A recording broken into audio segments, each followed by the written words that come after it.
I was hoping that this book and what I'm saying would unite the family by them coming out and saying, yes, this happened, and we're sorry that it happened. My brothers and sisters by saying, finally, somebody spoke out, because they're not happy.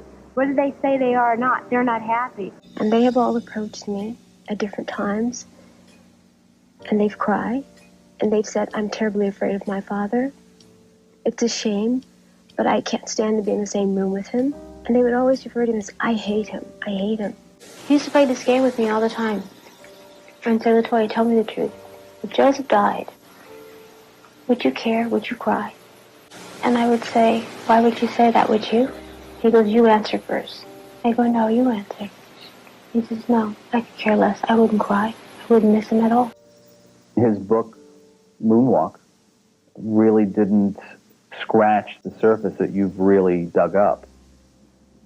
No, because, again, this is very typical of a very dysfunctional family, and it shows you that he only wanted the public to know what he wanted them to know.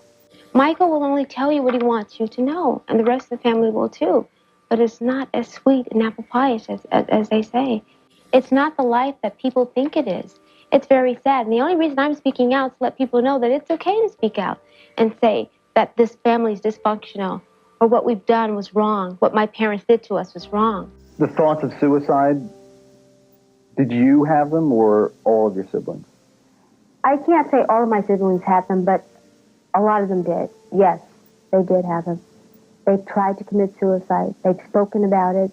You have to realize, Larry, that we lived a very, very unhappy life. There were so many of my brothers and sisters who talked about and made attempts of committing suicide. The point of the matter is, it's not which brother and sister tried to do it. The point of the matter is that we lived in a household that would drive you to do something like this.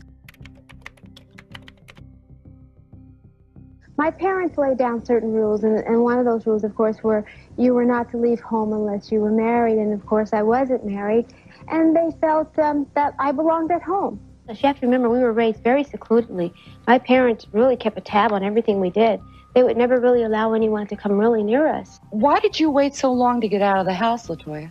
I tried to leave several times, actually. And my parents are very good with throwing these guilt trips on you, saying you can't leave the house, you're a Jackson, and somebody's going to follow you, and they're going to kidnap you. And my father, he took my luggage, and he threw it back in the room, and he threw me in the room, and he closed the door and says, you're not going anywhere. You have to know this person. He's a very strong and robust man who pushes you back, no, you're not going anywhere, and if you do, I'll find you and bring you right back here. And your mother saying, don't go, Latoya. And Janet saying, it's not worth it, stay home, it's not worth it. Sent my father several letters, actually, but my father's the kind of person, he didn't acknowledge them. And when he would come home, it was very, very difficult for me because he would never mention it. And I would wonder, did he get that letter? Until that one day, and he came home and said, that's it, I'm not letting you go. I'm going to hold on to you.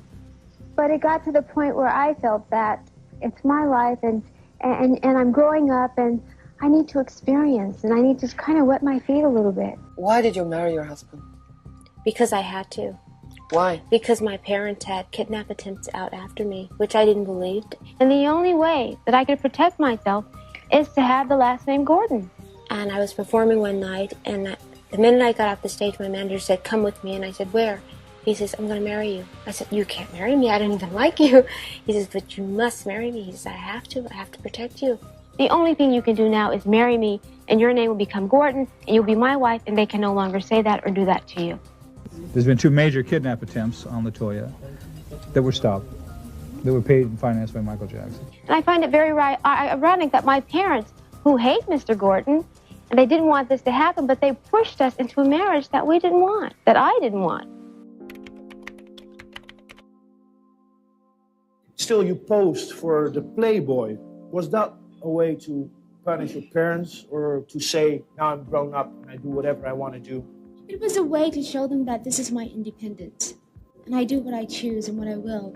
It's also a way of getting back at the religion to show them that you don't control and dictate to me anymore. Well, you have to realize that when I did Playboy, of course, my parents were the first people that I thought about, and I said, well, gosh, what are they going to think? But then again, I've mentioned several times to Phil, it's my life, and I have to live it for me. I've lived 30 years of my life for my parents, and don't you think it's time for me to live for Latoya now?